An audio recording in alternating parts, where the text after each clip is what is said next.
নমস্কার। অনেকে আমাকে প্রশ্ন করেন যে মলদ্বারের বাইরে যে ছোট ছোট চামড়াগুলি থাকে সেই চামড়াগুলি কি মেডিসিন দিয়ে সারবে? দেখুন, মলদ্বারের বাইরে যে চামড়া, সেই চামড়াগুলি অনেক কিছু হতে পারে। অনেক সময় ভাইরাল ওয়ার্ট হয়, অর্থাৎ ভাইরাসের সংক্রমণের ফলে কিছু চামড়া তৈরি হয়। কখনো কখনো এক্সটার্নাল পাইলস থাকে বা এক্সটার্নাল হেমারয়েড, অর্থাৎ পাইলস, কিন্তু এটা মলদ্বারের ভেতরে নয়, বাইরে। আর সবচেয়ে বেশি আমরা যেটা দেখতে পাই, ঠিক আছে জানাস, আমরা সবচেয়ে বেশি যেটা দেখতে পাই সেটা হচ্ছে ফিশার বা অ্যানাল ফিশার থেকে সেন্টিনেল ট্যাগ তৈরি হওয়া। তো অধিকাংশ ক্ষেত্রে এগুলি মেডিসিন দিয়েই সেরে যায়। কিছু ক্রিম লাগাতে হয়, ভাইরাল ওয়ার্ডগুলি ক্রিমে ঠিক হয়ে যায়। এক্সটার্নাল হেমারয়েড সাধারণত কিছু করতে হয় না।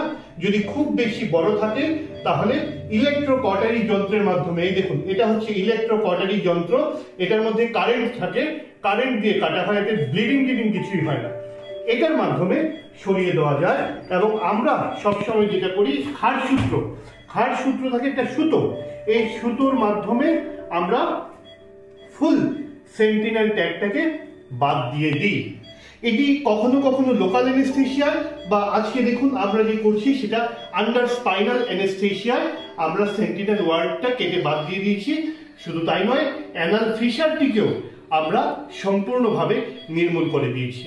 তাই এটা একেবারেই বলা যাবে না যে মলদ্বারের বাইরের চামড়াগুলি সবসময় ওষুধ দিয়ে সারে কিনা। কখনো কখনো ওষুধে সেরে যায়, আর কখনো কখনো সার্জারি বা ছোট ছোট সার্জারি প্রয়োজন হয়।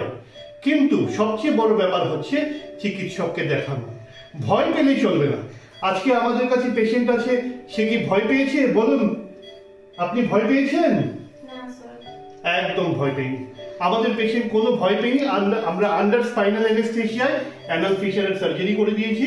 একই সঙ্গে আমরা সেন্টিনেল ট্যাগস গুলিকেও রিমুভ করে দিয়েছি within 15 minutes. Ever right? Okay. So আশা করি আপনার এই সমস্যার আমরা সমাধান বলতে পারলাম। তাও যদি কোনো কিছু জানার থাকে তাহলে কমেন্ট বক্সে আমাদের লিখে জানাতে পারেন। আবারও দেখা হবে অন্য কোনো দিন, অন্য আরেকটি ভিডিওতে। ততক্ষণ পর্যন্ত নমস্কার।